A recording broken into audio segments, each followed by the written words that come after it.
Welcome to a bipolar, a schizophrenic, and a podcast, where each episode is recorded after midnight in a vacant and possibly condemned location. Now, here are your hosts, Gabe Howard and Michelle Hammer. Hello, everyone, and welcome to a bipolar, a schizophrenic, and a podcast. My name is Gabe Howard, and I live with bipolar disorder. Hi, I'm Michelle Hammer, and I live with schizophrenia. And today we are going to talk about what it feels like to live with, well, bipolar disorder and schizophrenia, not at the same time. But before we get going, Michelle, this is still your city. Where are we and what time is it? We are at a brewery in Astoria, down by the water, where we have a great view of Rikers Island. And I went on Tinder before, and I found a guy who is in Rikers Island and had a nice picture. And you could see the toilet in the picture, so he's definitely at Rikers Island on Tinder. So I swipe right. Now, swiping right, that's the reject, yeah. Right? No, swiping right is the yes. So I'm going on a date with somebody at Rikers Island. Maybe he'll invite me to his cell, you know? Do you remember on Seinfeld when George dated somebody who was in prison, so they didn't have to worry about the drop-in? And that was like the best relationship ever because she couldn't just show up unannounced. That's amazing. Gotta love George. Gotta love George. You're trying to relive this on a sitcom that's been off the air for 15 years. I mean, an inmate on Tinder, I really, you can swipe right all you want, but like, I don't know how you're going to get a date. Isn't there something on Tinder where you can super like them? Oh, I have accidentally super liked so many people. It's really embarrassing. Wow. Because sometimes I think you can scroll up to see pictures, but you actually have to like click. But when you scroll up, it's a super like. So I've been like, scroll up. Oh my God, I just super liked the wrong person. And then you might get a really awkward message. Hey, how are you? And I'm like, that was an accident. And then I have to unmatch. Oops. But I mean, maybe this guy at Rikers, maybe we're meant to be. Maybe we're meant to be. Listen. He has a toilet in his bedroom, Moving on. Let's talk about bipolar and schizophrenia. I'm very seldom left speechless, but it sounds to me, I just want to make sure that I understand this correctly. I can't move off this point, but that Michelle Hammer's dream man is a dude that sleeps next to his toilet. I'm joking around. It's just very convenient. Okay, and what time is it? You never did tell us what time it is. Now say hammer time, just please. It's hammer time. No, it's late at night, but I don't know if lights are off at Rikers yet, so I don't know if his phone's on, and if maybe he's not going to swipe me right, and we're not going to match. What if he doesn't want to match with me, but I matched with him? That's true. I mean, he's in prison, but you have schizophrenia. I know. And in some people's minds, should go with the prisoner. How does that make you feel? A convict or a schizophrenic? Which would you rather date, Gabe? Well, I don't know. I mean, you can be cured from being a convict, I guess. But you're like my buddy. You're like my frenemy, and you have schizophrenia. What if you're a schizophrenic convict? Oh, well, that's a whole nother show because, as you know, people who live with schizophrenia are much more likely to end up incarcerated than people without schizophrenia because our mental health system sucks. That is very true. Like, you like how that just went south? It's yeah, like, totally. 1 minute we're joking around and the next minute, like, Gabe dropped knowledge. Gabe has knowledge. Gabe is a smart guy. Gabe, so much in that brain of yours. You're so intelligent. Maybe I'll end up at Rikers and meet this guy. Except women and men are separated, so I don't think that's going to work. Is that true? Of course, there's always women are separated from men in prison. Oh, well, I've got to change some life goals. How do you not know that? You don't watch SVU? You don't watch SVU? I figure people with mental illness are not portrayed appropriately in pop culture, so maybe incarceration, law enforcement, etc., is also not portrayed correctly in pop culture. Isn't it funny how people do that? Like, remember for years, people like minorities, for example, have said, look, the media is not portraying us correctly. There's media bias and it's not fair. And the police were like, nope, we don't care. That's fine. And then all of a sudden the media started portraying police officers with a bias. And all of a sudden police officers are like, oh, there's just so much bias in the media. And I was like, oh, so you finally admit that, like, you know, like poor people, minorities, you know, just lower classes are not getting a fair shake. Like maybe people like me with mental illness are not being portrayed accurately. And they're like, nope, the media gets everything right except for the thing that affects me. Like, isn't that amazing how people can just put that together? Like everything else is true, but the thing that impacts me, complete bullshit. The only time mental illness is spoken about in the media is when there's a shooting. That is true. It's spoken about negatively. And how does that make you feel? How does that make me feel? Well, I will never own a gun ever in my life. So, I mean, whatever. You don't want me to own a gun? I agree. I should not own. I don't believe I should ever own a gun.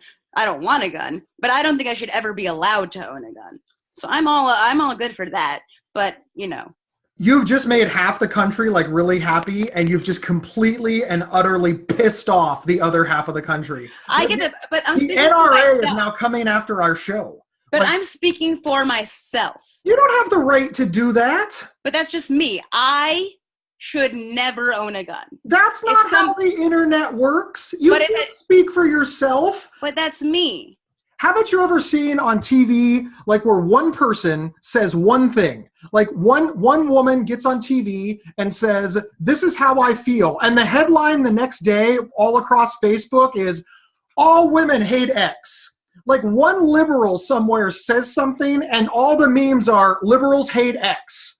Like for some reason, the dumbest among us are always the elected officials to speak for any group that they Are you calling me represent. The dumbest? You're calling me the dumbest? I don't think, I mean, you're the dumbest on the show.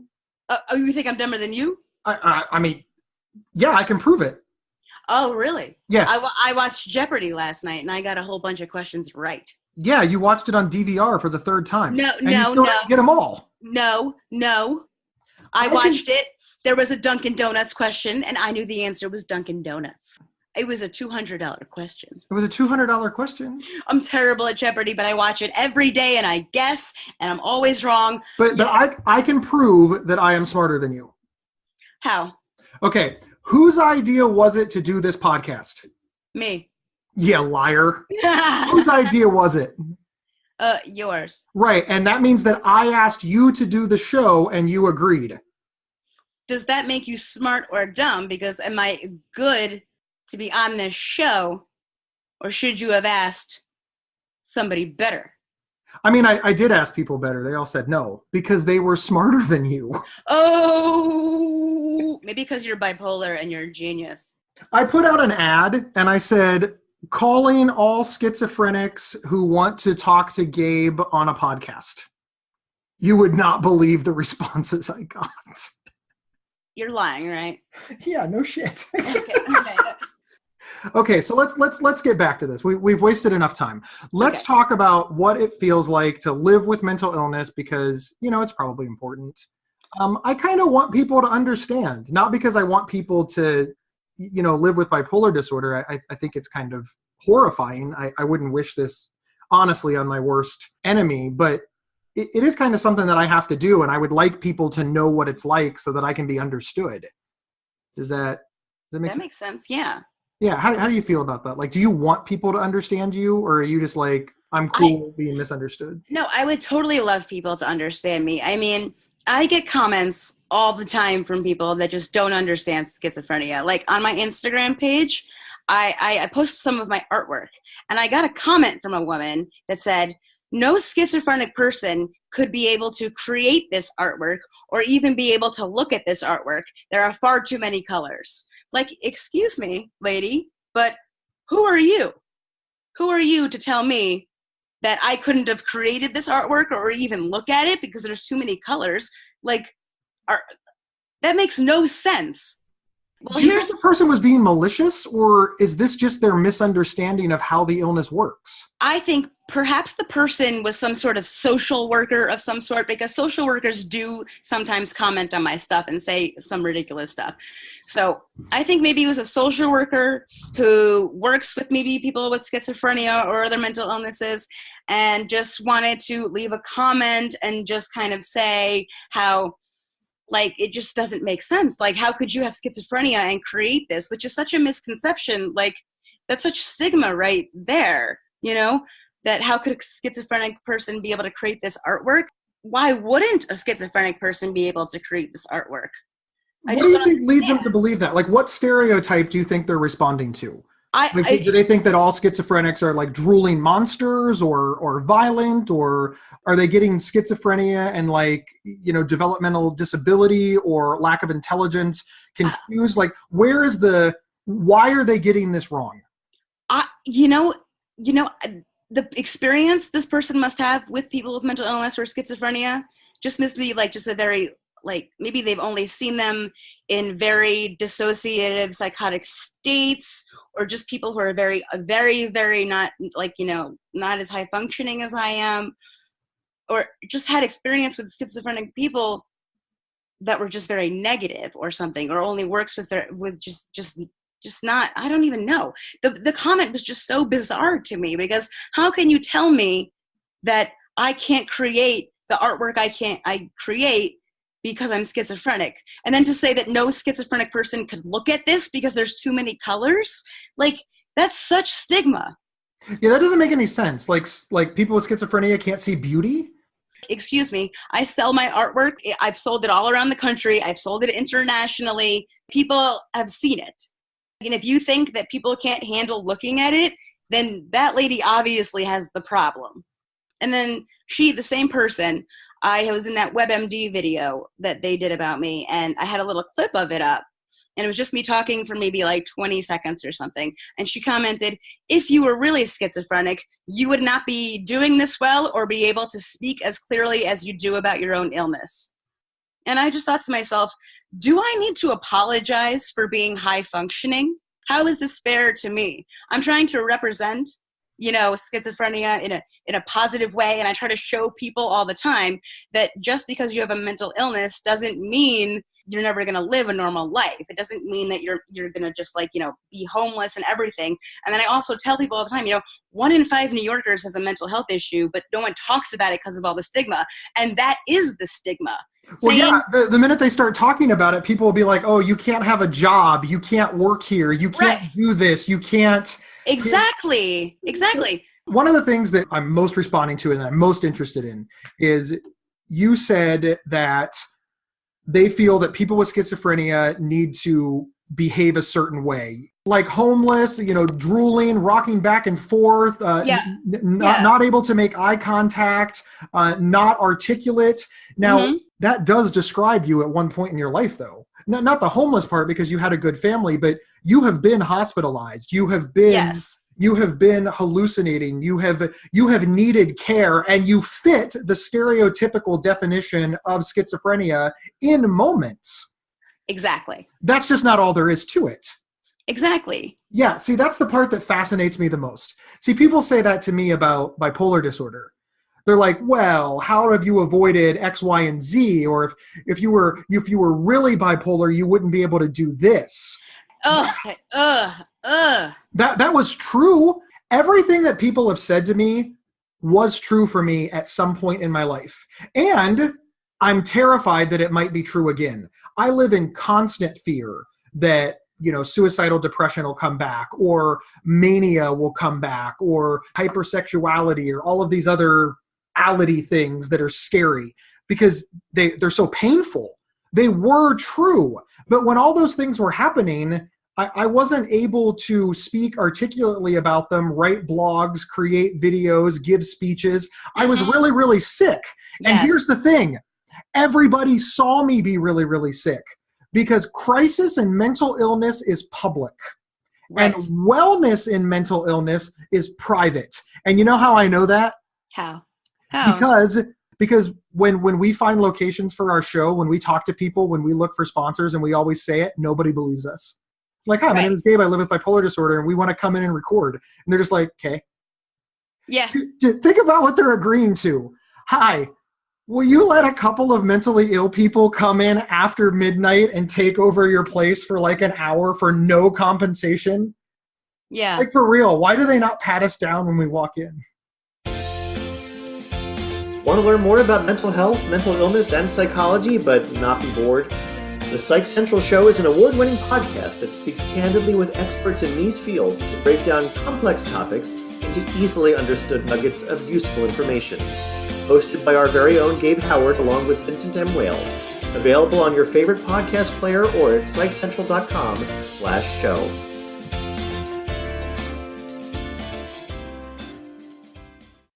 But sincerely, nobody thinks a thing of it because they don't associate that with mental illness.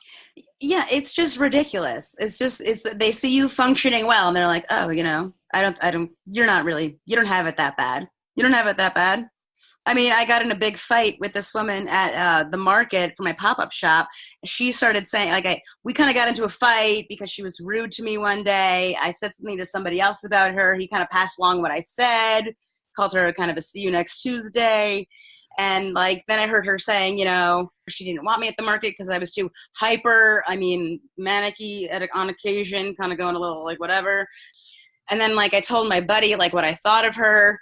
He kind of told her because he's an idiot. And then I hear her blabbing and she yelled at me. And then she goes, she's making money off an illness she doesn't even really have. And I got so mad. Wait, she became a doctor instantly, just in that moment. She's like, I'm a doctor, and by looking at you, I can diagnose you. Oh, that's amazing. You know what I did? I got a piece of paper. I wrote down every medication I take, wrote down all 7 of them, and handed her a piece of paper. And I said, these are the medications I take. Time out. Wait a minute. You wrote down the names of the medications. And I handed them to her. Were they spelled correctly? Pretty much, yeah. I wrote them all down. If you can spell those medications, there's no way you have schizophrenia. Those medications are ridiculous. It's like babaloxacodine and doxatoxin mockins flocken. I tried my best. I'm on a medicine that has 2 I's next to each other and a Y at the end. I have no hope of ever spelling that word correctly. Yeah, so I just handed her that, and I said, this is what I take every day to make me act like what I do, so you can think whatever you want. She saw me making sales more than she made sales, which made her bitter, and then she found out that I called her an insult because she had insulted me, months before, and she had said nasty things, blah, blah, blah, blah, blah. And she thought we were all good. No, we were not all good. You were rude to me the first day I met you. You tried to get me kicked out of the market. And then you popped off saying that I'm making money off an illness that I don't really have. It's interesting to me. Stigma. Okay, you've said stigma 9 times on the show. What is that? What is stigma? People judging me before they get to know me. Yeah, it's this idea that people know you based on a diagnosis. But that's my whole thing that I try to preach at my pop-up shop, at my speeches and everything, that just because you have schizophrenia doesn't mean that you are a homeless person, that you can't have a job, that you can't get married, you can't live a successful life, and that 1 in 5 New Yorkers has a mental health issue. Why is there so much stigma if it's so common? If people would just talk about it more, there wouldn't be so much stigma. People talk to me all the time in my pop-up shop. Oh, yes, I am one of the 1 in 5. I get it all day long. Yep, I'm one of the 1 in 5. Oh, I'm one of the 1 in 5. Right? They whisper it. They pull you aside, right? They don't say it loudly. It depends who's with them. I've had people, they talk to me, they walk away, and then one of them comes back and talks to me personally. Yeah, I get a lot of people that pull me aside. Gabe, and either they tell me about their own story or a story of a loved one, and this is the first time they've ever talked about it publicly. And you're right. And they feel such a relief being able to open up about it and not be judged. They feel a sense of maybe this isn't so awful. And listen, illnesses are awful. Mental illness is awful. We're not trying to say that people who live with mental illness don't have it bad. Of course they do. And Michelle, I think highly of you, and I think you're a great person. But if your health insurance goes away, if your medication goes away, if your family support goes away, you could quickly become the stereotype. Easily. Very, very, very, very easily. Which is why people think it's weird, but I call myself a lucky schizophrenic, because I know if I didn't have my family, my friends, my doctor, who knows where I'd be. That's exactly, I feel very strongly that the things that contributed to me being well were somebody recognized the illness in me and explained it to me and then got me medical help. I can afford that medical help. I have a great support system in friends and family. Mm-hmm. And then finally, because I had all of those things, that freed me up to be able to work really, really hard. So not one of those things is any more or less important than anything else. Because, you know, you take away my ability to pay for medication, I'm going to be in a world of hurt tomorrow. If everybody I know leaves me and doesn't, you know, provide me with the support, I don't need a lot of support now, but I needed a ton of support in the beginning. A ton. You know, the number of people that hugged me while I cried is astounding. So I wish that I knew that I was going to get better. And I wish that I knew that I was going to get to this level of advocacy, because I so would have recorded myself like on the 7th day of depression with no shower and like my skin flaking from like laying in bed in just pizza crusts, because that's what people think of with mental illness. And I absolutely looked like the stereotype. I just don't have any pictures of it, because who the hell is going to take a picture of that? I know. What kind of a sick freak would take a picture of that? I didn't, but it's a shame, because the media has pictures of that. People that are exasperated with their loved ones, they talk about it. I mean, we just talk about so much negative. And then when people like us rise to the top and want to talk about the positive, people saying that we're being disingenuous to the people who are sick. I feel that we're filling in the gaps. Exactly. People need to know, just because you have a mental illness, it doesn't mean that you can't recover. I consider myself recovered.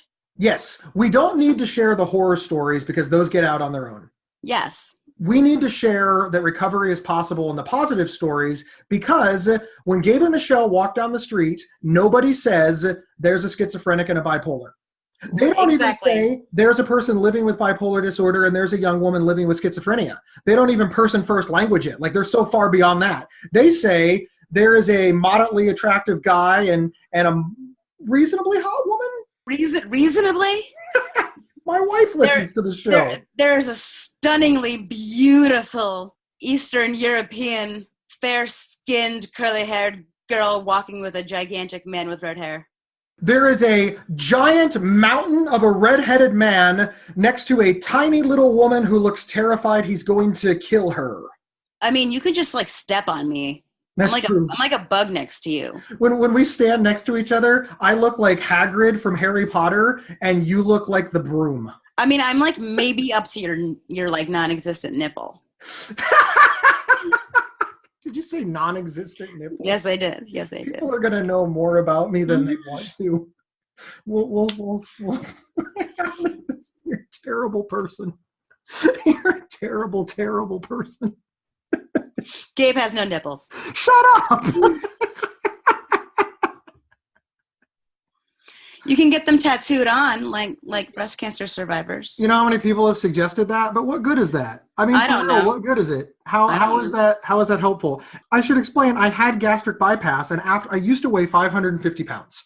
And this is part of my story. It's well established. I don't want anybody wondering why the hell Michelle is wandering around talking about Gabe's nipples. But I used to weigh 550 pounds. I mean, there is another example of when I looked really, really sick.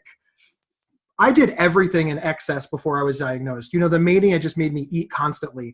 I would routinely go buy a sheet cake and eat the whole thing. Oh my God. Yeah, I ballooned to 550 pounds. One time I ordered pizza from Pizza Hut, and when the guy got here, he asked me what time the party was. I was alone. I was completely alone. I ordered 4 large pizzas, 10 breadsticks, and 2 things of Mountain Dew. And that's what I was going to eat while watching the hockey game. What? Yeah, 4 pan Supreme pizzas. I ate them all along with all 10 breadsticks and both Mountain Dews. Wait. You ate 4 pizzas? Yeah. Yeah. I mean, it took 2 hours. I didn't eat it like in a minute, but like. Wait, what size pizza? Large pan. Okay, so then we have to get to the nipples now. Why you have no nipples? So I weighed 550 pounds. And when I started to get better, I realized that I had just a horrific eating disorder along with all kinds of other problems. And I got eating disorder therapy. I got treatment. I had gastric bypass, and I lost 300 pounds. Congratulations. Thank you. And after I lost all that weight, a couple of things happened. One, I had horrible flabs of skin. I mean, like aprons of skin. And I developed breasts. Like the fat that was in my breast tissue never went away. So I had like C cups, but now I'm like kind of a regular build. So I had plastic surgery where I had a double mastectomy and I had all of the excess skin removed, and they weren't able to put the nipples back on in a way that I found to be reasonable. So they asked me if I wanted to look better naked or in clothing. I said I'd rather look better in clothing. Because you don't walk around naked all the time. Yeah, I really, it's like a rule. Like in my house, there's a rule, like I have to wear pants. Now, when I'm home alone, I can do whatever the hell I want. But oh, yeah. Yeah, I mean, but that's the story of when I looked like I had bipolar disorder, you know, being up for days, the huge bags under my eyes, the disheveled looks, the mania, the weighing 550 pounds, the drug use, the having sex with everything that moved, and just, I mean, that looked like bipolar disorder. And if I wouldn't have gotten help, if I hadn't gotten help, I would look like I have bipolar disorder. I'd be miserable, and eventually I would die because of it. But because I got help and I achieved all of this, I now get the people telling me you're a liar, you don't have bipolar disorder. I'm so glad I worked so hard to be well so that other people can insult me. Haters gonna hate. I also get the, the casual email that that Schizophrenic.NYC is troublesome because it's a person with schizophrenia, and schizophrenic is a label. And my thing is, who really invented that the word schizophrenic is a label? My thing, because I know many people with schizophrenia that prefer just to call themselves schizophrenic, just as the people with diabetes go by diabetic. And I know that you prefer to be called bipolar instead of a person with bipolar. I just think it sounds so awkward. The other day, I love telling this story. One, just future episode alert. We're going to do a whole show on this. So I don't want to give too much away. But the other day, this conversation happened. I swear it happened exactly like this. Are you ready? Mm-hmm. I said, hello, my name is Gabe Howard and I'm married. And the person looked at me and said, you're not just married. Well, you're a person first. You're not just a married guy. You have other wonderful things to offer. I prefer to say that you're a person living in marriage. Are you serious? No, of course not. That's ridiculous. But for some reason, if you replace marriage with bipolar, suddenly that conversation seems to make sense all over the country. It's nonsense. It's nonsense. When did we decide that words like schizophrenic, bipolar, depression, anxiety, when would we decide that those words were pejoratives? Why are they insults? When somebody says, Gabe, you're bipolar, I am not insulted because I am. Right. But it's okay for people to say, if you were really doing this well, you wouldn't be schizophrenic. Blah, blah, blah. That's okay to say to me, but I can't call myself schizophrenic. And I have to apologize for being high functioning. I love how you call yourself high functioning. What, you don't think I'm high functioning? No, I think you're normal. I mean, yes. What is normal? What is in medical parlance, you are what is considered a high functioning schizophrenic, just like in medical parlance, I'm considered a high functioning bipolar. But that actually irks me more than, what do you mean I'm high functioning? Why don't you just say I'm Gabe? Like I'm normal. I'm not high functioning. I'm just on the same level as everybody else because I got well. High functioning makes it sound like I'm still beneath everybody else.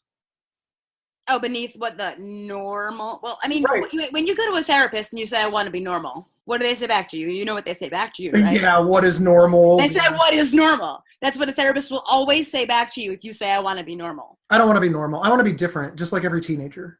That's why I shop at Hot Topic, a chain store in the mall, so I can show people how different I am. Wait, that store still exists? Of course it still exists. You just aged out of it. We're getting weird looks. We have to go now. God. I don't even know what we've been talking about this whole. We went in like 20 million tangents on this podcast. So who's ever listening to this is gonna be like, yeah, these biddies are nuts. They ain't recovered. That is fair. Thank you everybody for tuning in. And this is important. This is so important. I'm getting a Tinder date with a guy at Rikers. I'm getting invited to the cell. I'm going to use the bathroom right next to the bed. I wish this was a live show all of a sudden so people could see the look on my face. It's a mix of amusement and horror. What if it was just robbery? It might have been just robbery, no killings. That's your line? I'm just messing up. We are so out of here. I have a date on Tinder. If you like what you heard, subscribe on iTunes or your favorite podcast player. Leave us a review. Tell a friend. If you hated it, why did you listen to the end? Come back next week anyway. See you Tuesday after my date. You've been listening to a Bipolar, a Schizophrenic, and a podcast. If you love this episode, don't keep it to yourself. Head over to iTunes or your preferred podcast app to subscribe, rate, and review. To work with Gabe, go to GabeHoward.com. To work with Michelle, go to Schizophrenic.NYC. For free mental health resources and online support groups, head over to PsychCentral.com. The show's official website is PsychCentral.com/BSP. You can email us at show@PsychCentral.com. Thank you for listening, and share widely.